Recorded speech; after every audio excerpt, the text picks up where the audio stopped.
샬롬, 즐겁고 행복한 추석 명절 되실 수 있기를 바랍니다. 올 추석은 더욱더 크고 넓으신 하나님의 은혜가 저와 여러분의 가정에 충만하게 임하시기를 진심으로 축복합니다.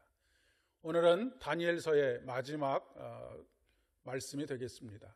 다니엘서 12장 5절로 13절까지의 말씀을 중심으로 해서 간수하고 봉함하라 라고 하는 제목으로 함께 은혜를 나누려고 합니다.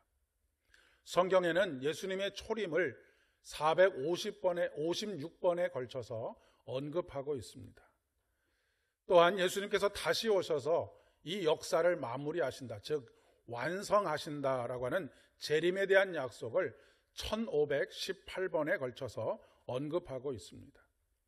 예수님께서 부활하셔서 40일 동안 이 땅에 계실 때에 제자들은 예수님께 이렇게 질문했습니다. 예수님, 하나님의 나라를 회복하는 때가 이때입니까? 라고 질문을 했습니다. 이 질문은 지난 2000년 기독교 역사 속에서 계속 반복되고 있는 질문이기도 합니다. 특별히 사회가 어렵고 힘들 때일수록 종말의 때에 대한 관심이 증폭이 됩니다.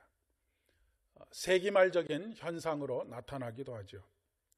코로나19로 사회가 어렵고 무겁고 우울해지면서 이런 소리들이 자주 주변에서 언급되고 있는 것을 또 볼 수 있게 됩니다. 오늘 본문에서 다니엘은 강 이쪽 건너편에서 세마포 옷을 입은 자, 즉 예수님께서 천사 가브리엘과 또한 천사 미가엘의 질문을 들었다라고 쓰고 있습니다. 천사 가브리엘이 예수님께 묻습니다. 이 놀라운 일의 끝이 어느 때까지이니까? 라고 묻고 있습니다. 예수님께서는 그들에게 한 때, 두 때, 그리고 반 때가 지나서 이루어질 것이다 라고 말씀하십니다. 그러나 천사 가브리엘과 세마포를 입은 자, 곧 예수님께서 나누시는 이 말씀에 대해서 그토록 지혜가 충만했던 다니엘조차도 제대로 깨닫지를 못합니다. 그래서 다니엘이 예수님께 다시 묻습니다. 내 주여, 이 모든 일의 결국이 어떠하겠나이까? 라고 묻고 있습니다. 그러자 예수님께서 다니엘아 갈지어다, 이 말은 마지막 때까지 간수하고 봉함할 것임이니라 라고 말씀하십니다. 이것은 종말과 심판을 대하는 우리의 자세에 대한 말씀이라고 이야기할 수 있겠습니다. 쓸데없이 언제냐 하는 것에 관심을 가지지 말고 우리에게 맡겨진 일을 잘 감당하면 된다라고 하는 말씀입니다. 다니엘아 갈지어다, 사명을 향해서 오늘도 그 사명을 감당하는 삶을 감당하라라고 하는 말씀입니다.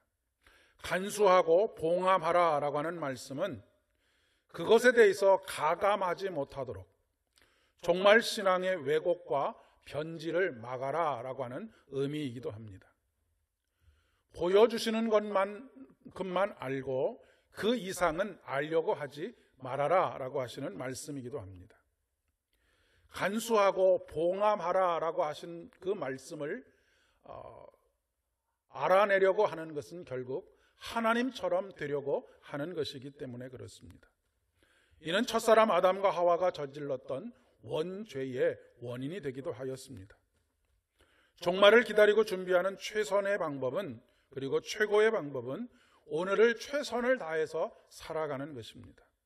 하나님의 말씀대로 살아가는 것이죠.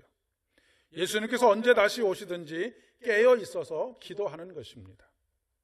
오늘 내가 깨어 있으면 예수님께서 오늘 오시든지 내일 오시든지 10년 후에 오시든지 100년 후에 오시든지 그것이 무슨 상관이 있겠습니까?